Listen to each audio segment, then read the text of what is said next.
Assalamualaikum warahmatullahi wabarakatuh. Bertemu lagi dengan saya pada mata pelajaran Akidah Akhlak. Seperti yang saya beritahukan minggu kemarin, kita belajar tentang bab 3, menghindari dosa besar. Ada 10 materi di bab ini. Kemarin kita sudah belajar 5 materi, yakni tentang membunuh, liwat, LGBT, meminum khamar, dan judi. Nah, pada pertemuan hari ini kita akan mempelajari tentang mencuri, meninggalkan sholat, durhaka kepada orang tua, memakan harta anak yatim, dan korupsi.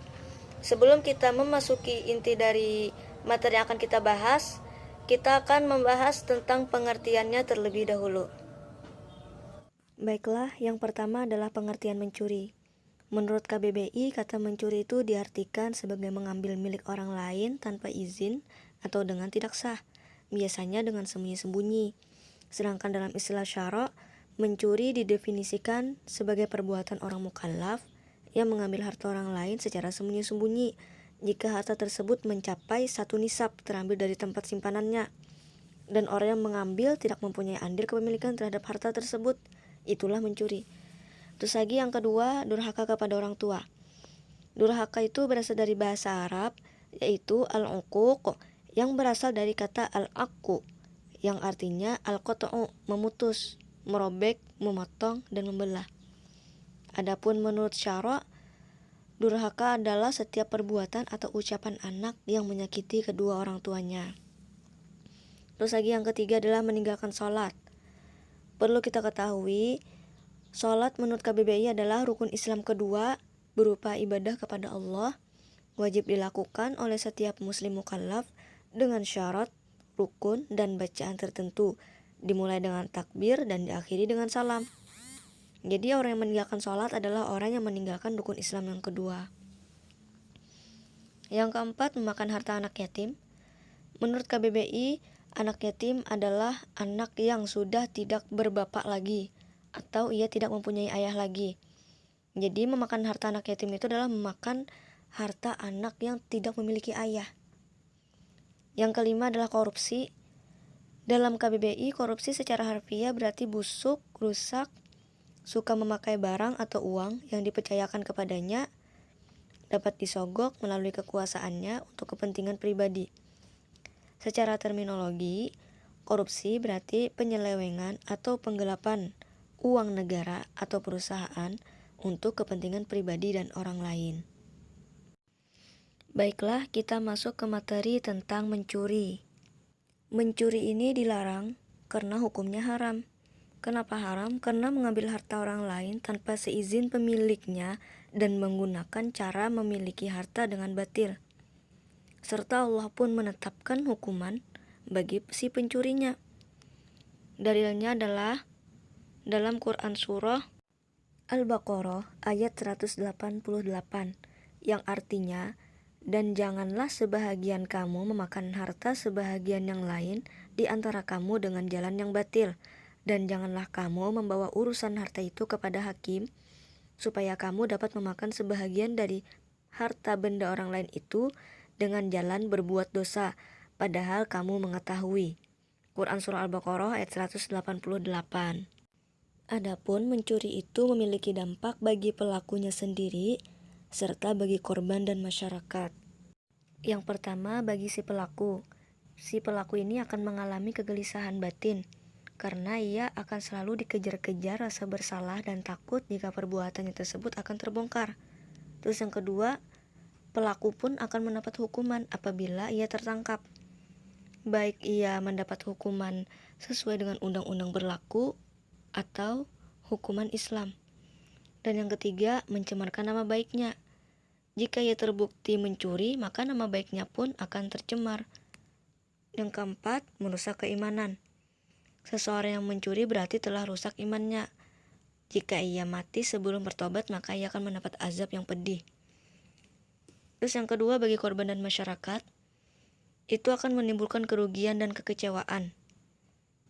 Kenapa? Peristiwa pencurian itu akan sangat merugikan dan menimbulkan kecewaan bagi korbannya. Terus lagi menimbulkan ketakutan.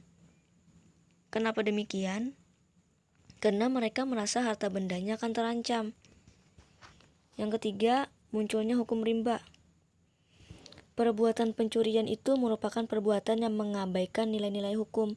Apabila terus berlanjut, akan memunculkan hukum rimba, di mana yang kuat akan memangsa yang lemah. Ada beberapa cara agar kita selalu terhindar dari perilaku mencuri. Yang pertama adalah dengan cara mensyukuri nikmat Allah. Allah Subhanahu wa Ta'ala berfirman dalam Quran Surah Ibrahim ayat 7, yang artinya, dan ingatlah juga tatkala Tuhanmu memaklumkan, sesungguhnya jika kamu bersyukur, pasti kami akan menambah nikmat kepadamu, dan jika kamu mengingkari nikmatku, maka sesungguhnya azabku sangat pedih. Quran Surah Ibrahim ayat 7. Yang kedua adalah memiliki sifat menghormati hak milik orang lain. Dalam Quran Surah Al-Baqarah 188 yang artinya, dan janganlah sebahagian kamu memakan harta sebahagian yang lain di antara kamu dengan jalan yang batil. Yang ketiga adalah meningkatkan etos kerja. Jadi dari sini dapat kita ketahui mengapa orang tersebut bisa melakukan pencurian, karena yang pertama ia tidak bersyukur terhadap nikmat Allah. Karena mereka itu beranggapan bahwa rezeki yang dimilikinya itu adalah hasil dari jerih payahnya sendiri. Padahal sebenarnya rezeki itu merupakan karunia dari Allah yang diberikan kepada hambanya. Terus lagi yang kedua adalah karena ia tidak memiliki rasa menghormati hak milik orang lain. Dan yang ketiga adalah karena ia itu malas bekerja. Pelaku pencurian biasanya ingin mendapatkan harta dengan cara yang mudah, tanpa susah payah bekerja keras. Jadi, dengan dilarangnya mencuri ini, maka akan meningkatkan semangat kerja atau etos kerja dan menghindari kemalasan, sehingga perilaku mencuri itu dapat dicegah. Jadi, di balik dilarangnya mencuri, ada memiliki hikmah, yakni terjaminnya hak milik, setiap orang akan termotivasi untuk bekerja keras, terjaminnya tata kehidupan sosial yang damai dan harmonis, dan dengan adanya ancaman hukuman bagi pelaku pencurian, maka orang akan berhati-hati dan tidak melakukan pencurian. Baiklah, kita lanjut ke materi yang kedua, yakni larangan durhaka kepada orang tua. Allah Subhanahu wa Ta'ala berfirman dalam Quran Surah Al-Ahqaf ayat 15 yang artinya, kami perintahkan kepada manusia supaya berbuat baik kepada dua orang ibu bapaknya, ibunya mengandungnya dengan susah payah dan melahirkannya dengan susah payah pula. Mengandungnya sampai menyapihnya adalah 30 bulan. Dan yang kedua adalah dalam Quran Surah An-Nisa ayat 36 yang artinya, sembahlah Allah dan janganlah kamu mempersekutukannya dengan sesuatu pun, dan berbuat baiklah kepada dua orang ibu bapa. Dalam ayat ini dijelaskan kenapa durhaka kepada orang tua itu dilarang. Karena seperti yang dijelaskan dalam Quran Surah Al-Ahqaf ayat 15, sesungguhnya jasa kedua orang tua terhadap anak itu sangat besar, bahkan tidak dapat dinilai dengan apapun. Seperti seorang ibu telah mengandung anaknya dalam keadaan lemah dan susah, kemudian menyambung nyawanya untuk melahirkan anaknya, kemudian lagi memelihara dan menyusuinya dengan penuh kelelahan dan perjuangan. Dan dijelaskan pula dalam Quran Surah An-Nisa tadi, demikian juga si bapak bekerja tanpa mengenal lelah untuk mencukupi kebutuhan keluarganya, sehingga tidak heran jika keduanya memiliki hak yang harus dipenuhi oleh sang anak. Adapun bentuk perbuatan durhaka kepada orang tua adalah, yang pertama mengucapkan perkataan yang menunjukkan tidak suka, yang kedua bermuka masam dan cemberut kepada orang tua, yang ketiga mencela orang tua, yang keempat memandang sinis kepada orang tua, yang kelima malu menyebut mereka sebagai orang tua, yang keenam memberatkan orang tua dengan banyak permintaan, yang ketujuh bagi laki-laki yang sudah menikah, ia lebih mementingkan istri daripada orang tua, yang kedelapan menelantarkan orang tua ketika masa tua atau saat membutuhkan dia. Adapun dampak durhaka kepada orang tua adalah, yang pertama dibenci Allah. Kenapa demikian? Karena Allah akan ridho terhadap seseorang jika orang tua tersebut ridho kepada anaknya, dan apabila orang tuanya murka kepada anaknya, maka Allah pun juga akan murka. Yang kedua adalah disegerakan untuk mendapat azab di dunia. Seorang anak yang durhaka kepada ibunya tidak hanya mendapatkan dosa, namun Allah juga akan menimpakan azab langsung kepadanya di dunia. Terus lagi yang ketiga adalah terhalang masuk surga. Dan yang keempat adalah termasuk golongan orang yang hina. Baiklah, kita masuk ke materi yang ketiga, yakni meninggalkan sholat. Seperti yang kita ketahui bahwa sholat itu merupakan salah satu rukun Islam dan merupakan kewajiban terbesar setelah membaca 2 kalimat syahadat. Adapun dampak meninggalkan sholat adalah menyebabkan kesesatan, dihukumi sebagai orang yang mendapatkan kecelakaan, serta diancam masuk neraka. Kenapa demikian? Karena Al-Quran menjelaskan bahwa ada di antara penghuni neraka yang ditanya Allah dengan pertanyaan mengapa kamu masuk di neraka sakar. Maka dia menjawab dulu ketika di dunia dia meninggalkan sholat sampai dengan ajal menjemputnya. Kita lanjut ke materi yang keempat, memakan harta anak yatim. Memakan yatim dengan batil sangat dikecam dalam Islam dan digolongkan ke dalam dosa besar. Oleh karena itu, memakan harta anak yatim sangat dilarang. Adapun dampak dari memakan harta anak yatim dengan batil adalah diancam masuk neraka, tergolong orang yang melakukan dosa besar. Selanjutnya kita masuk ke materi yang kelima, yakni tentang korupsi. Karena korupsi ini berbahaya. Yang pertama, korupsi ini penyebab kehinaan dan siksa api neraka.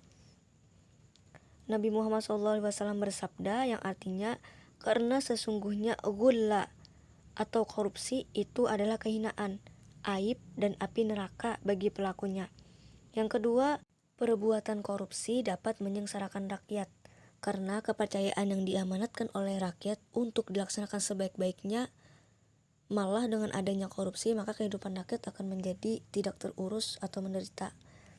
Terus yang ketiga, terhalang masuk surga.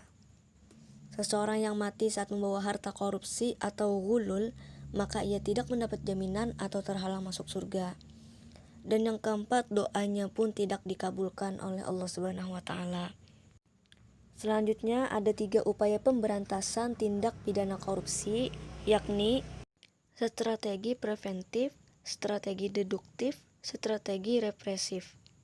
Untuk strategi preventif itu seperti meningkatkan kesadaran terhadap bahaya korupsi melalui penyuluhan hukum.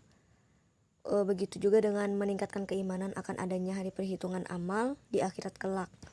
Terus lagi, untuk strategi deduktif itu seperti membuat deteksi dini atas tindakan korupsi sehingga apabila ada indikasi perbuatan korupsi akan dengan cepat terdeteksi. Terus lagi yang ketiga ini strategi represif, yaitu strategi yang dilaksanakan dengan tujuan untuk memberikan sanksi hukum yang maksimal kepada pelaku tersebut. Nah, demikianlah materi yang telah saya sampaikan tadi. Terima kasih sudah menyimak video pembelajaran kita pada hari ini. Yang ingin bertanya silahkan bertanya. Sampai di sini dulu pembelajaran kita pada hari ini. Salah khilaf mohon maaf. Wassalamualaikum warahmatullahi wabarakatuh.